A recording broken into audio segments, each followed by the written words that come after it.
to PTI. I'm Gus Soccer along with my partner Tommy Betters. Today our topics are the MLB wildcard and the NBA's Atlantic Division predictions. We'll start out with the wildcard. All right. Tell me your predictions. So first, I have two coming out, and for each of them, well, because of the new extension, which I do like. I thought Bud Selig did a great job with that.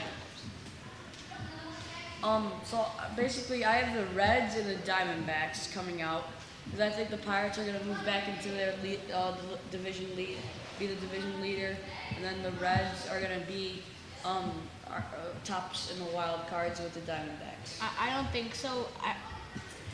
I mean, I do think the Pirates are going to get very close because the Reds have lost Joey Votto for about a month. But once Joey Votto comes back, I mean, the Reds are going to pull away from the Pirates and win the division.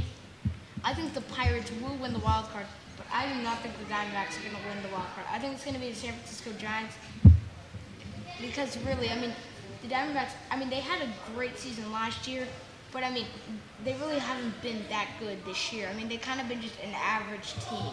And the Dodgers, once they get Matt Kemp back, they're going to be one of the best teams in baseball.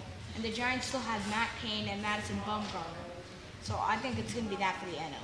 And then in the AL, I think it's going to be the Texas. Oh wait, no, not that. The Los Angeles Angels and the Chicago White Sox in the AL because of the fact that I mean the Angels, they are really good, but I just do not see them catching the Rangers.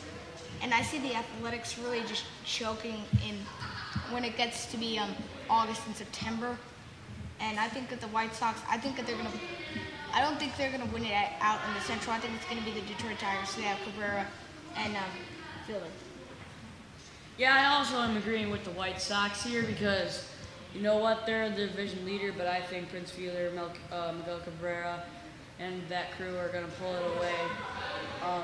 But I have Chicago White Sox going in first wild card, and then I have the Orioles going in the second wild card. The Orioles are doing pretty good this year. They made an amazing turnaround. They're pretty above 500 pretty well. They're in the 600, so they're doing pretty well. I gotta give it to them. I mean, last year they were like one of the worst teams in the MLB. So okay, let's move on. Chance to make the offseason. Okay, let's move on to the NBA's Atlantic Division. Who do you have in first place?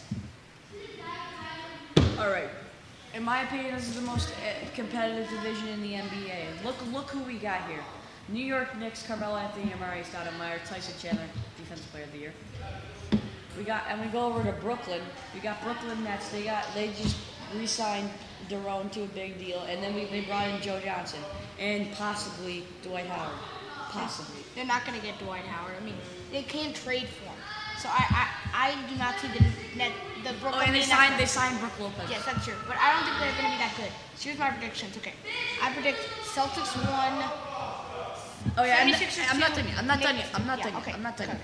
Celtics are still definitely a contender with KG in there because he always likes to compete and all that. And you got Pierce, and you got Rajon, and you got the new rookies. They're one of the best teams. Melo and Solinger.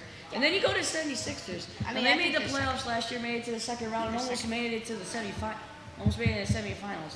So I mean, they're definitely a legitimate contender. They knocked out the Chicago Bulls. So I mean, okay. And then last but not least, we got the Raptors. We got the Raptors. Oh yeah, the Raptors. Okay. Best team in Canada. That's gonna wrap it up for PTI. Best team in I'm Canada. gonna Walker along with my partner Tommy Betters. Good night.